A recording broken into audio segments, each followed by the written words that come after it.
Okay, hi everyone, welcome back to our new video. Okay, hari ni aku ada nak buat unboxing. Aku nak buat for Nike shoes. Okay, kalau korang nampak di kotak ada DMSX. Okay, DMSX ni dia macam like a special line dalam Nike. Alright, so kalau korang nak tengok apa ada kat dalam, jom kita tengok. So hari ni aku ada dua Nike React Vision.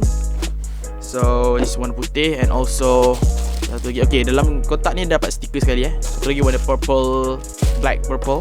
So kalau korang tengok ada dua colorway, satu color honeycomb and also black and purple. Jom kita tengok close up. Okay, dia punya material atas ni mainly is mesh upper. So dia ada perforated kat sini, so it's more breathable lah. And also a bit of synthetic leather kat sini.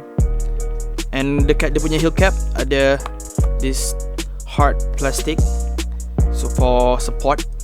And punya midsole is fully React outsole and also midsole. And dia punya outsole ada a little bit of like see-through plastic kat sini. Okay, and also dia punya pull tab neon green colorway for easier to wear.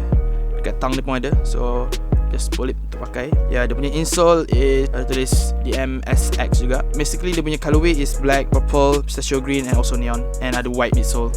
Alright, yang membezakan dua ni adalah different colorway je. Macam material semua sama, mesh material, suede, soft synthetic leather, plastic ni. Also React punya midsole, outsole. Tapi dia punya outsole ni ada like lain sikit. Dia ada gum sole. Macam ni dia ada plastik. So also dia punya colour different. Yang purple ni dia macam like creamy white sikit, and yang white ni dia like truly white lah. See that?